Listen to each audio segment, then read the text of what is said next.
In this video, we use a tablet to demonstrate the software. Please note that the software may appear slightly different from the most recent version of software and from the view on a compatible phone. Prescriptive guidance appears in real time, providing turn-by-turn guidance. Understanding how to make these movements is crucial for effective usage of the software. It is important to note that all guidance movements are to be made in relation to the patient. Please note that the prescriptive guidance icons may look slightly different on the most current software, but the concepts are the same. Always make small, slow movements until the guidance goes away or new guidance appears. There are 4 main movement patterns you will be prompted to make. These include sliding, rotating, rocking, and tailing. Each of these movements can be made in multiple directions. Sliding is the movement you will likely perform at the beginning of every scan, making large, slow circular sweeps until moving anatomy appears. It is the only movement performed without your wrist stabilized. For all other movements, you want your wrist secure against the patient to prevent any accidental probe movement or slipping. Sliding guidance is also used for smaller movements, such as sliding up towards the patient's head, sliding down towards the patient's feet, sliding medial towards the patient's midline or sternum, and sliding lateral towards the patient's left side.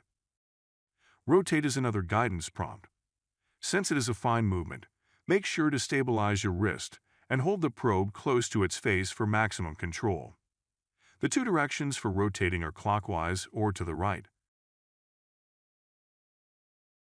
and counterclockwise to the left. Rocking and tailing are both angling movements and are performed along different axes of the probe. Rocking refers to movements performed along the indicator axis. Since the indicator is only on one side of the probe, the directions for rocking will be to rock towards the indicator or to rock away from the indicator.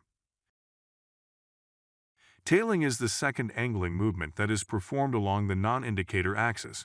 The tail also refers to the end of the probe.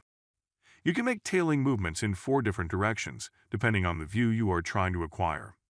For example, when scanning the parasternal long axis, with the indicator pointing towards the patient's right shoulder, you can tail up towards the patient's head, or tail down towards the patient's feet. If you are scanning the parasternal short axis with the indicator pointing towards the patient's left shoulder, you can tail medial towards the patient's midline or sternum, or tail lateral towards the patient's left side. Again, it is important to make small, slow movements so that the software can update and give you new guidance cues as needed. The software also provides guidance on when to adjust the depth. This can be done by tapping the yellow plus or minus sign. Alternatively, you can drag your finger up or down the screen. The software now also has auto depth. If enabled in your configurations, it will automatically adjust your depth, and you won't see the prescriptive guidance for depth.